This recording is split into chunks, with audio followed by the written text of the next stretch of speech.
It's Mother Nature. 90% of what is down there is made of wood. And wood does take a beating after a while. And the problem we have with all mills, there are very few mills in the United States today that operate solely on water power. And you got to have what's called a mill race to do it. And there aren't too many men or women like that available in this country.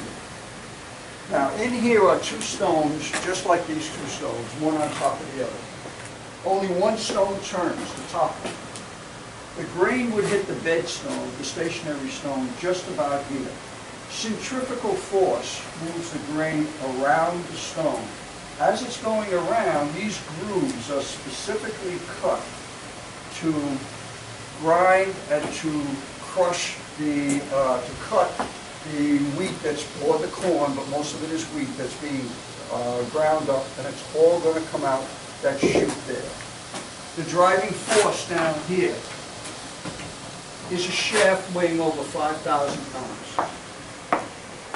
You can't get any wood to do it. This happens to be, the name of this wood is called eBay. It came on the market, we got it out of Africa. Most of the wood that was used would be white oak, simply because there's salt in that water. The biggest culprit to wood is salt. I'll digress for a second. About 9 years ago, we had here what was called a tropical storm. It's called Floyd. Wasn't even a hurricane. Floyd dropped about 4 inches of rain, which is a massive amount of rain in a very short period of time. It hit in October, foliage time. Trees were down, leaves were down, branches were down. That culvert that's over there that looks like a tunnel, that was never there before. All the rocks on the embankment on both sides were never there before. With all that rain and everything down, there was no water flowing over that thing. 4 inches of rain, no water flowing over the dam. The engineers came in and said, you're going to probably blow the dam. The pressure is building up, you're going to blow the dam. Mother Nature stepped in, carved the hole outside this building. The hole was about 6 feet wide and about 5 feet deep. Water came through here, put this mill on an island. The water in the mill was this high.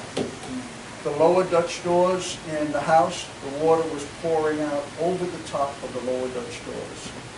People were here for 3 or 4 days later, going down in canoes and kayaks, trying to bring artifacts back that had floated out of the house.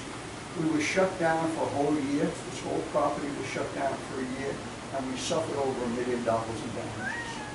Again, I mention all that because that's Mother Nature. No control over what she's going to do, when she's going to do it. If I could turn it on, I would turn this wheel right here, which is called a windlass winch. That wheel is hooked to a series of ropes and pulleys. And by turning that wheel, I would lift the gate, water would turn the big wheel outside, the big wheel turns the shaft, and the whole grinding process starts.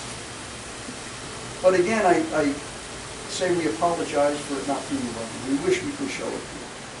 But let's take a step beyond that. Why did he do it? How did he make all this money? Why did he choose wheat? If you go back to the time frame we're talking about, we're in a heyday of the slavery trade. Slaves are being brought out of Africa. One of the first places they're taking them to is the West Indies. We call it the Caribbean today. The reason why they took them there first is they had major slave plantations. You had cocoa plantations. You had sugar plantations.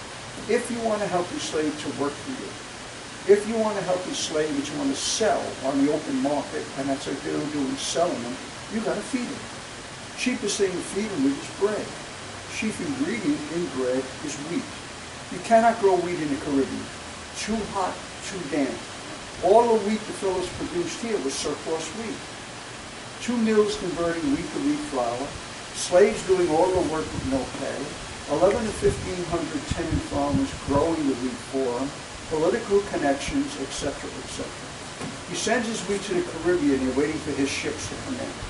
They pay a very high price for this wheat. He's sitting around the islands of Barbados, Jamaica, and Grenada. They had so much sugar and spice in those islands, they didn't know what to do with it. He sells his wheat high. He buys sugar and spice low. That which he bought low, he moves to Europe, where it's in short supply. In Europe, he sells it hot. In Europe, he buys the pots, the pans, the dishes, everything the colonist needs.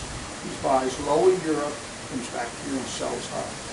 In our history books, part of that is called the triangle trade. They were masters of the triangle trade. Something you women would be interested in. He would trade also here with the Sing Sing Indians. Sing Sing Indians was a very friendly tribe of Indians in this area. In Indian culture, wampum is very important to them. Wampum is a pretty colored shell. The more adornments you have on your person, the higher stature you have in the tribe. So he would give them wampum, pretty colored shells. They would give him mink skins, beaver skins, deer skins, which he sent to Europe and made a ton of money. Ladies, think of walking into a furrier today, throwing some shells on the counter and walk out with a mink. That's what he was doing in the raw sense of the word. Every base he touched, covered. He even had a marry. The difference between